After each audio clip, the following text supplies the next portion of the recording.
Finally Malik sir, बहुत time से आपके साथ बात हो रही थी। यहाँ पे आके कैसा लग रहा है आपको, बताओ।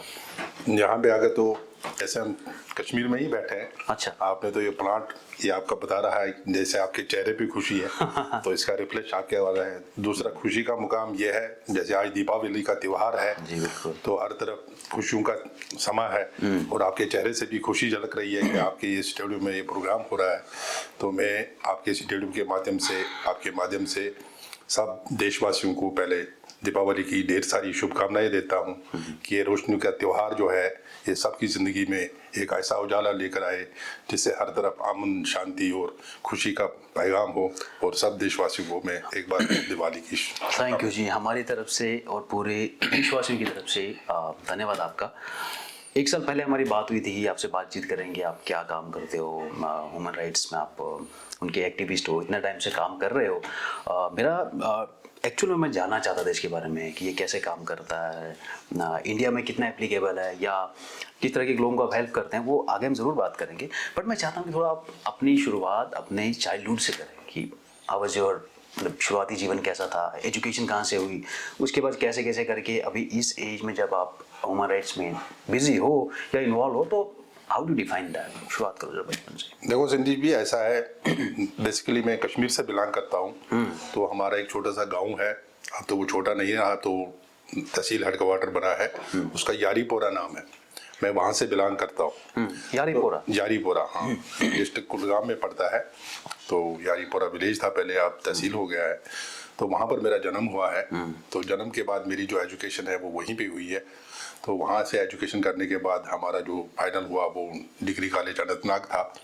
तो उसके बाद हमारा सफ़र जो है, जैसे जवानी में जब हमने सफ़र कदम रखा, जैसे मैरिज लाइफ होती है, तो मैरिज लाइफ में मेरे साथ एक ऐसा एपिसोड हुआ कि मुझे जम्मू आना पड़ा। तो जब मैं जम्मू आया तो जम्मू शहर जो था हमारे लिए अनजान शहर था। अब कब आप जम्मू आए थे? जम्मू में 89 में आया। 89 में यू केम फुल फ्लेज, सब कुछ लेके यहाँ पे? बिल्कुल बिल्कुल। ओके। तो जम्मू जब आए कोई जानकार नहीं था, कोई पहचान नहीं था, तो हमने यहाँ कदम अपने रखे। जब कदम रखे तो हर इंसान के पीछे एक कहानी होती है। जैसे आपने बोला आप अपनी कहानी बताओ, तो कहानी यही थी कि या तो ऊपर अल्लाह का सहारा था या फिर अपना वो एक गुडविल थी उसके ऊपर, वही फेथ लेकर हम यहाँ आए। और मैंने अपना सफ़र वही 1989 रघुनाथ बाजार जो टेम्पल है, जो सब जितने भी यहाँ श्रद्धालु आते हैं माथा टेकते हैं, तो मेरा सफ़र भी उसी मंदिर के गेट से शुरू होता है। रघुनाथ मंदिर, वहाँ उसी मंदिर के गेट से। और वहाँ मैंने लेबर का काम किया, वो लेबर के काम से लेकर आज आपके साथ में बैठा हूँ। अच्छा, तो थोड़ा सा ये बताओ कि जब कश्मीर से आप जम्मू आए थे, तो अभी मतलब आप पूरे जम्मू में सेटल हो? बिल्कुल। 1989 से आप प्रॉपर यहाँ पे सेटल हो। सो आपको क्या डिफरेंस लगता है कि जैसे ऑब्वियसली हम चलो ह्यूमन राइट्स की तो बात हम कर लेंगे, बट मैं चाहता हूँ कि कश्मीर से जम्मू आना, क्या फ़र्क है? फर्क तो कुछ भी नहीं है। देखो देश हमारा एक है, स्टेट हमारा एक है, सब कुछ एक है, लेकिन अगर हम मौसमी फ़र्क देखेंगे तो मौसम का फ़र्क है, बाकी फ़र्क कुछ नहीं है। और यहाँ का कल्चर वहाँ का कल्चर में थोड़ा फ़र्क है। वहाँ पर जो है मतलब मौसम के हिसाब से लोग वैसा वहाँ करते हैं। बाकी यहाँ पर जो हमें प्यार मिला, जो हमें लोगों का सहयोग मिला, वो बहुत ही अच्छा था। और उस सब प्यार और सहयोग की वजह से ही आज मैं इस मुकाम पर आया। बहुत बढ़िया। तो मैं आपकी जितना मैं आपको जानता हूँ या जितने टाइम से आपके साथ बात हो रही है उसमें ये था कि आप ह्यूमन राइट्स जो कमीशन है उसके आप एक मेंबर हो, आप एक एक्टिविस्ट हो, उसमें आप काम करते हो। तो थोड़ा सा मैं ये चाहता हूँ कि जो व्यूअर्स जिनको ये मालूम नहीं है कि ह्यूमन राइट्स क्या है या वो कैसे काम करता है, मैं चाहता हूँ कि थोड़ा आप एक बार ह्यूमन राइट्स के बारे में बता दो कि एग्जैक्टली ये क्या है, फिर उसके बारे में हम बात करेंगे कि कहाँ देखो सिंधी ह्यूमन राइट्स जिसको बोलते हैं, ह्यूमन राइट्स का मतलब है जो इंसान जो है वो मोर्सी एक मखलूक है, मतलब उनका जो है जो इंसान जो है उसको बुनियादी हक मिला है, वो आज़ाद पैदा होता है। जब वो दुनिया में आता है, जैसे हमारे घर में जब बेबी होता है, जब वो जन्म लेता है उसका कोई धर्म नहीं होता, कोई कुछ नहीं होता है। जब वो चाहे वो घर में जन्म ले, चाहे वो हॉस्पिटल में जन्म ले, कहीं पर भी जब वो जन्म लेता है तो आसपास के जितने भी लोग होते हैं वो उसको प्यार करते हैं। वहाँ मिठाइयाँ बढ़ती है, हमारे कश्मीरी कल्चर के हिसाब से कहवा बढ़ता है, दूसरे चीज़ें बढ़ते हैं, तो उसको सभी लोग प्यार करते हैं। लेकिन जो जो वो बढ़ता जाता है तो उसको फिर बाद में एक धर्म भी सिखाया जाता है कि आपका ये धर्म है, दूसरा उसको ये बताया जाता है कि आपने ये करना है, ये करना है। वो उसके दिमाग में फीड होकर बड़ा होकर वो वही काम करता है। जबकि इंसान का जो, जैसे हमारी सरकार है जिस मुल्क में हम रहते हैं, तो उन्होंने एक इंसान की बहुत बुनियादी सहूलियत के लिए कुछ रूल्स बनाए, जैसे पढ़ाई का हक है, जो हमारी सेहत है इसके लिए हमने जो फैसिलिटी रखी है वो हक है। जैसे किसी को कोई, अगर किसी घर में कोई अनहोनी होती है या किसी का कुछ होता है, उसके लिए बाकायदा एक कानून बनाया है। हर तरह की फैसिलिटी सरकार ने रखी है। यही फैसिलिटी हम आम लोगों तक पहुंचाने के लिए उसको अवेयरनेस उसकी हम करते हैं, ताकि आम लोगों को पता चले कि सरकार ने हमारे लगे क्या क्या सहूलियत रखी है, जबकि आम लोगों को इसका पता नहीं होता है। तो ह्यूमन राइट्स में हम आकर हम जगह जगह जाकर, जैसे तहसील हेडक्वार्टर पे जाके, डिस्ट्रिक्ट हेडक्वार्टर पे जाके, विलेज लेवल पे जाके हम लोगों के बीच में जाते हैं और उनको ये प्रोग्राम बताते हैं कि सरकार ने ये योजना रखी है। तो ये आपको हम इसमें अगर कहीं पर भी कोई बाधा आती है तो हम उनको वहां तक साथ में भी जाते हैं। सो आपको थोड़ा इसके बारे में ये भी बता दो कि ये जैसे आप काम करते हो उसमें, so is it something like कि आपको कुछ पेमेंट मिलती है, या जो भी लोग आपके इन्वॉल्व हैं जैसे चेयरमैन है या कुछ लोग वो इन्वॉल्व हैं उनकी पेमेंट होती है, या एक जैसे नहीं पेमेंट का वॉलंटियर उसकी? हमारा काम सिर्फ खिदमत है। जैसे मेरा ज़ाती काम है, मैं 18 साल से इसके साथ जुड़ा हूँ, तो यहाँ लोग मुझे, बहुत सारे लोग जानते हैं, जो भी आपके माध्यम से भी मुझे देखेंगे वो भी मुझे अच्छे से जानते हैं। देखो आजकल क्या है, पहले जो होता था, पहले टीवी पे होता था या रेडियो पे होता था, तो बाद में उसमें कमेंट कोई नहीं होता था। आजकल जो भी बात होती है सोशल मीडिया पे जाते हैं, उसी वक्त उसका कमेंट भी आता है, दूसरा भी आता है। तो बात वही होनी चाहिए जो बात होती है प्रैक्टिकल में, जो बात है, जो लोग मुझे जानते हैं, जिनके साथ मैंने काम किया, या जिनकी अल्लाह की मदद से, अल्लाह की तरफ से जब उसने मुझे इनायत दी है कि अगर मैंने किसी की मदद की है तो वो बताएगी कि मलिक जी ने ऐसा काम किया भी है या करता भी है। देखो हमारा काम होता है, जैसे हमारा काम है सिर्फ लोगों की खिदमत करना, मतलब सेवा करना, वही हमारा धर्म भी है। कैसे सेवा, मतलब क्या? मतलब हर तरह की खिदमत। जैसे अगर कोई भी है, जैसे मैं अभी बैठा हुआ, अगर मुझे कोई भी कहीं हॉस्पिटल से फोन आता है कि यहाँ पर अल्लाह बचाए, अभी जो पीछे एक ये हुआ था, एक्सीडेंट हुआ था, तो उसमें हम जाते हैं, देखते हैं कि ऑन स्पॉट किसी को ब्लड की जरूरत तो नहीं, किसी को मेडिसिन की जरूरत तो नहीं, तो वो हमारे माध्यम से, आप बोलते हो कि पेमेंट हमारे पास यही है कि कई लोग ऐसे हैं जो देने वाले हैं, लेकिन उनके लिए प्रॉपर हैंड होना चाहिए, वो प्रॉपर, उनकी मदद से हम उन लोगों की सहायता करते हैं। ओके। तो आप नॉर्मली अगर आप जैसे कोई प्रॉपर सेक्शन होता है ना, कि जैसे एक होता है कि आप फाइनेंशियली हेल्प करते हो, पैसे भी करते हो आप? हाँ, वो हम उन बच्चों की हेल्प करते हैं। अगर कोई बच्चा पढ़ना चाहता है, जैसे हमारे ऑर्गेनाइजेशन के साथ एक ट्रस्ट भी चलता है, जैसे हमारे सर जो है डायरेक्टर जनरल साहब, उनका डॉक्टर एम.आई. ज़रकट साहब उनका नाम है, उन्होंने एक ट्रस्ट भी खोला है। तो उस ट्रस्ट के जरिए से हम उन बच्चों की मदद करते हैं जो बच्चा पढ़ना चाहता है, अगर उसको पढ़ने पीछे से सोर्स नहीं होता है, तो उसको जो पढ़ाई का खर्चा जो आगे होता है उसमें हम उनकी मदद करते हैं। जैसे गवर्नमेंट ने भी, मोदी साहब जैसे अभी हमारे प्रधानमंत्री जी हैं, तो उन्होंने भी ऐसे ऐसे स्कीमें रखी है, लेकिन आम पब्लिक को वो स्कीमें पता नहीं है। वो उन स्कीम से भी उनकी मदद दिलाने में हम उनकी मदद करते हैं। तो आप थोड़ा ये बता दो, आप जम्मू में काम करते हो, तो मोस्टली आपके, मैं आपके देख रहा था कि आपने बोला था कि आप कैंपेनिंग में बहुत बिजी हो, कभी आपका ड्रग्स को लेके या इन सब चीज़ों को लेके आपके अवेयरनेस प्रोग्राम होते रहते हैं। आप जम्मू में ही काम कर रहे हो या फिर इंडिया के अलग अलग स्टेट्स में काम कर रहे हो? मैं ऑल ओवर इंडिया काम करता हूँ। जैसे रात में जालंधर से सिर्फ आपके इंटरव्यू के लिए अभी आया, रात में जालंधर में था, कल मेरा प्रोग्राम जालंधर में था, वहाँ पर भी हमने अपनी टीम तश्कील दी। हमारी जो टीम है, हमारा जो ये यूनिट है, ये हर स्टेट में है, हर डिस्ट्रिक्ट हेडक्वार्टर पे, हर जगह पे ये काम करते हैं। अब काम करने का अपना अपना अलग तरीका होता है, क्योंकि ये जो काम जो हमें मिलता है, जो ऑथराइजेशन हमें मिलती है, तो उसमें हम उस हिसाब से जो काम करता है उसको आगे बढ़त मिलती है। अभी जैसे मैं कोई 6 महीना हो गया मुझे अपर ग्राउंड पे आते हुए, तब तक मुझे हुक्म नहीं था अपर ग्राउंड में आ पाओ, मैं अंडरग्राउंड काम करता था। लेकिन जो ही मैंने अपर ग्राउंड काम करना शुरू किया, तब से आज के डेट तक वो कोई दिन नहीं होगा जब मैं कोई अपना काम नहीं करता हूँ और वो अपनी रिपोर्ट अपने डायरेक्टर जनरल साहब को नहीं भेजता हूँ। सो अगर आपने बोला कि तो आपको जैसे ज्वाइन करना होगा, आपकी जो टीम होगी, कितने लोग आपके साथ काम करते हैं जम्मू में? जम्मू में तो बहुत सारे लोग काम करते हैं। इसमें ज्वाइन करने का यही है कि अगर हर एक, देखो आजकल जो समाज है, हर इंसान लोगों की सेवा करना चाहता है। बिल्कुल, ये हर ह्यूमन जो है उसका। सर मैं आपको थोड़ा इंटरप्ट करता हूँ। देखो ह्यूमन राइट्स तो हमें पता है कि चलो एक स्टैट्यूटरी बॉडी है, पर आप ये देख लो कि एनजीओज पे भी हैं, है ना, एनजीओज भी बहुत हैं, पर आप ये इस बात से एग्री करोगे कि इतने सारे एनजीओज हैं वो फ्रॉड हैं। तो लोग अभी थोड़ा ये हो गया ना कि यार किसी एनजीओ को लोग हेल्प करना चाहते हैं, बिल्कुल करना चाहते हैं, पर ये है कि वो उनको ये कैसे पता लगे कि मैं जिन लोगों के साथ जुड़ रहा हूँ they are the right people? देखो एनजीओ में और हमारे में फर्क है। एनजीओ अगर कोई काम करता है, जहां तक मैंने देखा भी है, सुना भी है, आपने भी सुना होगा, वो अपने काम का बदला सरकार से लेते हैं। जैसे उन्होंने अगर कहीं पर भी किसी को कोई सहायता पहुंचाई तो वो एक तरह की बिजनेस करते हैं वो, जबकि हमारा ऑर्गेनाइजेशन बिजनेस नहीं करता। हम पैरेलल टू गवर्नमेंट काम करते हैं। जैसे गवर्नमेंट के एक तरह के हम वॉच डॉग है।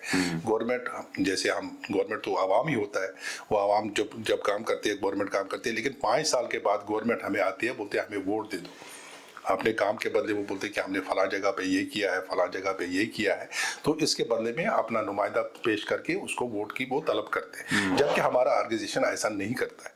हमने काम करना है, उसी तरह काम करना है, उन्हीं चीज़ों पे भी हम भी काम करते हैं, लेकिन हम बदले में कुछ नहीं चाहते। ये हमारा जो है, जैसे मेरा ज़ाती खुद का भी है कि अगर हम कोई भी काम करते हैं, ये हम फी सबीलिल्लाह करते हैं, मतलब अल्लाह की रजा के लिए। अगर अल्लाह की रजा के लिए, जैसे कल को ये दुनिया से बहुत सारे ऐसे लोग जाते हैं, जैसे मैं आपको जानता हूँ, जैसे हमारे अवतार रहे हैं, जिनका भी आज ये दीपावली का त्यौहार जैसे मना रहे हैं, जैसे हमारे प्रॉफिट मोहम्मद सल्लल्लाहु अलैहि वसल्लम, तो उन्होंने भी इंसानियत ही सिखाई है।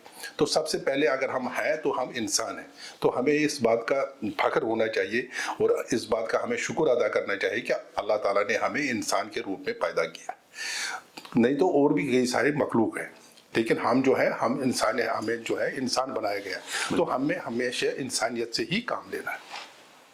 सो अगर कोई बच्चा जो ये प्रोग्राम देख रहा हो, ग्रेजुएशन कर रहा हो या स्कूल लाइफ में हो, आपको देखे और ये बोले कि वो भी ह्यूमन सर्विस में आना चाहता है, ठीक है, एक होता है कि नॉर्मली जब तक ग्रेजुएट नहीं होते हैं, जॉब्स वगैरह नहीं है, तो वो आपके साथ काम करना चाहता है, तो क्या वे है आपसे कांटेक्ट करना के कि आपके साथ लोग काम करना चाहें, आपसे जुड़ना? हमारे साथ देखो, काम करना, हमारे साथ कोई भी काम कर सकता है, जो भी जज्बा रखता है काम करने का, और इसका बदला भी ये नहीं है कि वो फिर ह्यूमन राइट के साथ रहकर अपनी जिंदगी कैसे बिताएगा जब उसको पैसा नहीं मिलता है। नहीं, तो लेकिन जब वो जुड़ेगा, देखो कोई भी काम हम जब करते हैं उसका रंग आ ही जाता है, कोई भी काम करने से। अभी देखो जैसे आपका प्रोफेशन है, आप जब ये काम करोगे कुछ ना कुछ तो हासिल होगा ही। इसी तरह जब वो ह्यूमन राइट में आता है तो उसका बेनिफिट पूरा मिल जाता है। देखो एक तरह का है, एक जो जैसे अवामी नुमाइंदा जो बनता है, जो आवाम की आवाज़, जो एक तो सबसे पहले उसको जो है आवाम में एक इज्जत मिलती है। बिल्कुल, ये तो सही बात है। उसको जो है, एक तो अल्लाह के दरबार में तो है ही, इज्जत है, उसके बाद एक कॉन्फिडेंस है, और वो जहाँ कहीं भी जाता है वो इज्जत मान सम्मान से ही जाता है। अभी जैसे मैं कल पंजाब गया था, तो 3 दिन में वहां रहा, तो लोगों ने इतनी इज्जत दी। वो तो मेरा ये सोशल मीडिया पे भी आया, दूसरा भी आया, ऐसा मिलता है कि हर जगह हमारा अपना घर है। तो लास्ट ईयर भी मैं 3.5 महीने बाद सर्दियों में जम्मू वापस आया।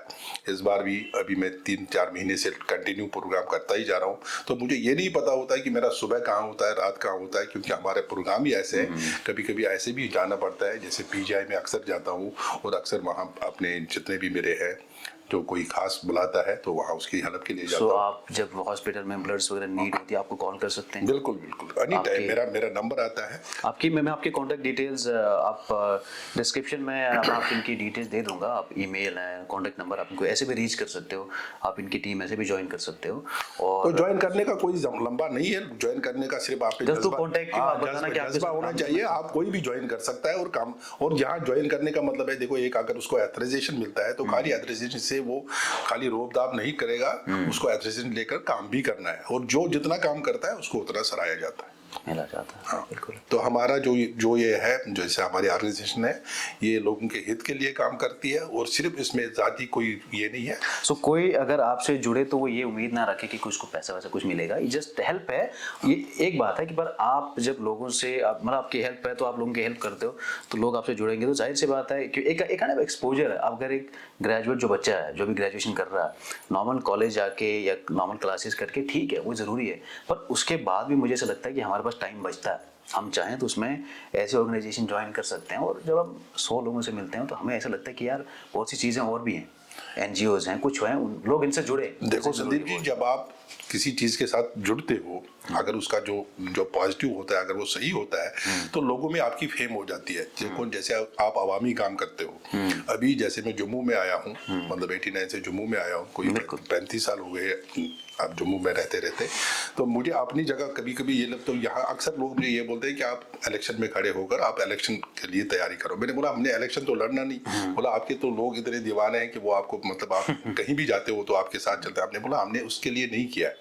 ये अगर देखो अभी जो हमारे जितने भी पीछे गए हैं, कोई भी फील्ड ले लो, जैसे मैंने भी आपको बोला कि जैसे हमारे अवतार जो रहे हैं, उन्होंने जब काम किया तो हम उनकी बिना पर देखो हम उनका नाम लेते हैं तो पूरी दुनिया उनके आगे सर झुकाती है। उसके बाद जो बाकी हुए हैं जैसे अल्लामा इकबाल साहब हुए हैं, सर सैयद साहब हुए, गालिब हुए हैं, या और भी मदर टेरेसा हुई है, नेल्सन मंडेला जी हुए, तो उन्होंने भी एक सोशल वर्क ही किया है। तो सोशल वर्क से जैसे मोहम्मद रफ़ी साहब हुए हैं, किशोर कुमार जी हुए हैं, तो उन्होंने किसी ने गाने की तरफ से, किसी ने किसी भी तरफ से लोग ये जो है अपने कौम की सेवा की है, इंसान की सेवा की है, तब जाके आज भी उनका नाम लिया जाता है और मरते दम तक उनका नाम लिया ही जाएगा।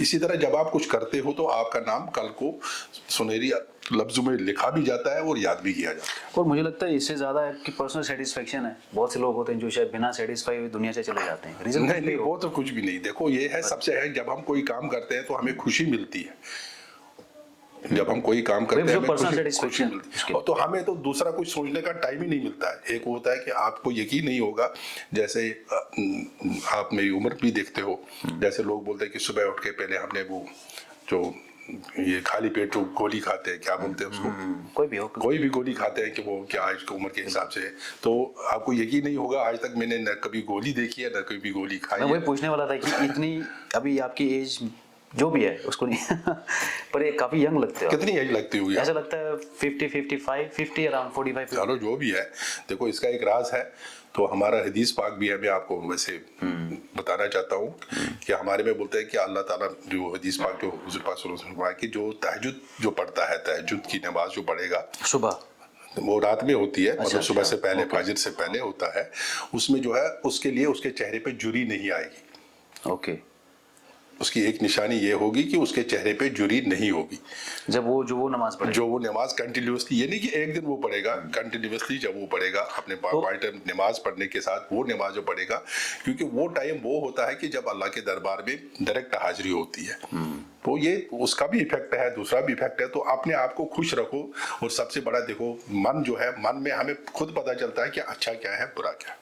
सर आपने बोला ना आपने इतना टाइम से जुड़े हो, तो इतने टाइम में कोई एक ऐसा एक्सपीरियंस होगा जो आपने बोला होगा कि यार ये मेरी लाइफ का एक लाइफ चेंजिंग मोमेंट है या मेरी लाइफ का बेस्ट मोमेंट है? मतलब हमें ऐसे ऐसे एपिसोड मिलते हैं जो मैं आपको यहाँ बताऊंगा, क्योंकि अच्छा नहीं लगता वो चीज़ें दोहराने जिनके साथ हमने कुछ अच्छा किया है। नहीं वो नहीं चाहता हूँ कि वो आप वो ब्रैग नहीं कर रहे हो, पर मैं चाहता हूँ कि कोई एक ऐसा इंसिडेंट कि देखो ऐसा होता नहीं कि यूजुअली बोलते हैं कि अगर किसी ने कुछ अच्छा किया, अगर उसने कुछ दिखाया, तो बहुत बार ये बोला जाता है कि यार इसने किया तो बड़े दिखा रहा है, दिखावे के लिए नहीं दिखावे के लिए। फिर दूसरी बात ये भी होती है कि अगर दुनिया में इतनी गंदगी फैल रही है, इतनी नेगेटिविटी है, तो तुम जो अच्छा करो उसको क्यों नहीं दिखा सकते? उसमें क्या प्रॉब्लम है? नहीं देखो, आजकल जो है किसी भी जब हम किसी जगह किसी की मदद के लिए जाते हैं, जैसे अभी जैसे मेरा जाती मैं आपको बताऊंगा, अगर मैं मस्जिद में नमाज के लिए जाता हूँ या कहीं मैं अभी यहाँ जाता हूँ, अमृतसर जाता हूँ, तो गोल्डन टेम्पल में जाता हूँ, तो वहाँ जाकर एक इंसान को शांति मिलती है। तो वहाँ जाकर भी हमारी ये कोशिश रहती है कि 4 लोगों से हम बात करें और ह्यूमन राइट के मुतालिक ही बात करें, क्योंकि वहाँ पर ऐसे, तो वहाँ पर जब हम ऐसे जाते हैं तो कई लोग ऐसे होते हैं जो बोलते हैं हम कैमरा के सामने नहीं आएंगे, क्योंकि एनजीओ, जैसे भी आप एनजीओ का नाम लिया या तो उसे कल को आप हमें हाईलाइट करके ऐसे ऐसे करोगे, तो ऐसा नहीं होता है। बाकी मदद के लिए तो बहुत सारी मदद है और बहुत सारे मैंने ऐसे काम किए हैं, मतलब आप बड़ाई करोगे तो मैंने कम से कम 250 लड़कियों की शादी की होगी। 250 मतलब उसमें मेरा योगदान रहा होगा। अभी भी आप करते हो? अभी भी? हाँ, वो उसमें मतलब कोई अगर आपसे कांटेक्ट करेगा कोई ऐसा परिवार को, तो आप कर दोगे हेल्प? बिल्कुल, उसमें मदद करते हैं जितनी भी हमारी मदद हो। तो वो आप पर्सनल करते हो? पूरी टीम? वो हमारी टीम भी करती है। जैसे मैं 18 साल से काम करता हूँ, मैं खुद भी उसमें मदद करता हूँ। जैसे मेरा यहाँ यूनिट चलता है मलिक एम्ब्रॉयडरी के नाम से, तो वहाँ से भी हम मदद करते हैं, वहाँ से भी हम लोगों को। आपने बोला कि सिर्फ आप मदद सिर्फ लड़कियों की करते हैं, लड़कों की भी करते हैं? नहीं, उसमें तो किसी का भी है, मतलब शादी तो लड़की से ही होती है ना। मेरा कहने का मतलब यह है कि वो लड़का भी अगर है तो लड़की से ही शादी हो गई है। नहीं, अब यूजुअली ऐसा होता है ना कि जैसे ये लड़के वाले थोड़े नॉर्मल हैं, लड़की वाली चलो गरीब। आपने बोला कि लड़की की शादी हम कर देंगे, तो लड़का जो बेचारा वो तो वही करेगा। नहीं, तो आप तो लड़के देखो, अभी जो लड़कों के लिए हमने खास कर रखा है, जैसे आजकल के जो अभी आपने पीछे सवाल किया था उस टाइम आपका जवाब नहीं आया, कि आजकल का जो नौजवान है वो ड्रग की तरफ ज्यादा जाता है, मतलब ड्रग एडिक्ट है। उसका मेन है कि आजकल सभी जितने भी हैं, चाहे गरीब से गरीब कोई पेरेंट है, वो भी चाहता है कि मेरा बच्चा जो है पढ़ लिख कर कुछ बन जाए। तो उसके लिए गवर्नमेंट ने एक योजना रखी है, उनको एजुकेशन लोन देती है। जब वो एजुकेशन लोन उनको फराहम किया जाता है तो उस वक्त तो वो खुश हो जाते हैं, माँ बाप खुश हो जाते हैं कि हमारे बच्चा पढ़ाई के लिए चंडीगढ़ चला गया, राजपुर चला गया, दूसरी जगह चला गया, अब वो पढ़ लिख के ही हो। लेकिन जो ही उसकी डिग्री कंप्लीट होती है, MBA MCA जो भी वो करता है, जब वो घर वहाँ उसको फिर वो फील्ड नहीं मिलता है कि उसको रोजगार मिले, ऊपर से उसने बैंक का कर्जा लिया होता है। जब वो बैंक का कर्जा लेकर घर पे बैठता है तो पहले तो बैंक वाले तब तक पूछते नहीं है 4 साल तक, क्योंकि वो एजुकेशन लोन होता है। तो जो ही लिमिट खत्म हो जाती है बैंक वाला उसको तकाजा करने लगते हैं, उधर से उसकी नौकरी नहीं होती है, तो वो बेचारा कंफ्यूजन में पड़ता है, टेंशन में पड़कर उसके पास एक ही रास्ता होता है, वो ड्रग की तरफ जाता है। तो वो ड्रग या तो उसको उसके लिए मौत का बाज बनता है, या तो वो फिर घर वालों के लिए भी जहमत बनता है। तो हम उस बच्चे को उसको जो है रिहेबिलिटेट करने के लिए हम उसके दोस्त बनते हैं, क्योंकि उसको दो सहारे की जरूरत होती है, और उस पर जितना भी खर्चा होता है हम वो भी बर्दाश्त करते हैं, वो भी हम गवर्नमेंट से मतलब कोई स्कीम के तहत उसका उठा के उसका रिहेबिलिटेट करते हैं। कोई ऐसा केस जो आपने देखा होगा कि वो बहुत वर्स्ट केस हो चुका था, वहां से आपने उस लड़के को निकाला होगा, कोई ऐसा केस बता? यहाँ पर जम्मू में ही है, कहीं भी बहुत बहुत मतलब उनका जो है क्या था उसके बारे में थोड़ा बताओ हमें। मतलब वो ड्रग एडिक्ट था, तो उसका पापा उसको लेकर मेरे पास आया, लेकिन उसके पापा ने नहीं बताया कि ये ड्रग एडिक्ट है, और डॉक्टर ने उसको एडवाइस किया था कि इसको ठंडे मुकाम पे ले लो, किसी जगह पे ठंडे पे ले लो। तो ठंडे एरिया में? ठंडे एरिया में, हाँ। Okay. तो हमारा होटल लाइन का भी काम है, तो वो जब जो ही मेरे होटल पे आए तो उसके साथ एक कश्मीरी था, तो उस कश्मीरी ने अप्रोच करके, एक रैना साहब के अप्रोच करके मेरे पास आए कि इनको थोड़ा सा डिस्काउंट करके रूम दे दो, क्योंकि रूम उनको चाहिए 1 महीना के लिए। Okay. तो मैंने बोला ओके ठीक है। जब वो मेरे पास आए तो उसका पेरेंट बोलने लगा ऐसे ऐसे मेरा बेटा यहाँ बैठेगा, इसको पढ़ाई का कोई सिलसिला है, तो साथ में ये यहाँ रहेगा, तो हमें कोई डिस्काउंट वगैरह दे। मैंने बोला कोई बात नहीं सर, आप बैठो। तो 5 बजे वो दोनों, जो कश्मीरी भाई साहब था वो और उसके पापा वहाँ से निकले। वो रात को वो कमरा जो था उसका मेरे कमरे के बिल्कुल ऊपर उसका कमरा था आपके तो होटल में? हाँ, होटल में। तो कमरा जो था उसमें लकड़ का, वो कश्मीर में ज्यादातर घर जो है पुराने घर वो लकड़ की वो लकड़ का था। तो पूरी रात जैसे घोड़े चलने की आवाजें आती रही, जैसे घोड़े चलते थे ऐसे आवाजें पूरी रात चल रहा था। तो कभी उधर कभी इधर, कभी उधर कभी इधर। तो सुबह जो ही मैं नमाज के लिए उठा, नमाज के बाद वो आवाज बंद हो गई और वो लड़का जो है पता नहीं सो गया क्या है। तो इतने में 12 बजे उसने वेटर को बुलाया तो बोलने लगा ये पैसे ले लो, बाजार से मेरे लिए सामान लाओ और एक रस्सी ले आओ। अच्छा। और एक रस्सी ले आओ, यही है, हमारे यहाँ से 1 किलोमीटर का फर्क है, मैं उससे आपको मिलाऊंगा भी अगर आप चाहो। तो बोला रस्सी ले आओ। तो जो ही वो वेटर वहाँ गया, रस्सी लेने के लिए गया, तो मैंने उसको आवाज़ दी। मैंने बोला भैया कहाँ जा रहे हो? बोला ऐसे ऐसे। मैंने बोला वापस आओ। तो मैं लड़के के रूम में चला गया। मैंने बोला भाई क्या बात हो गई? रात को तो यहाँ बड़ा आवाज़ें आ रही थी, तो ऐसा क्या माजरा? बोला नहीं नहीं अंकल मैं तो सो रहा था। मैंने बोला नहीं सो तो नहीं रहे थे आप, ऐसे ऐसे सुबह 4 बजे तक आप बिल्कुल भी नहीं सोए थे, ऐसे ऐसे यहाँ होता, मुझे पूरा माजरा बता। तो बताने, मैंने बोला और ये बताओ ये रस्सा आपने क्या करना है?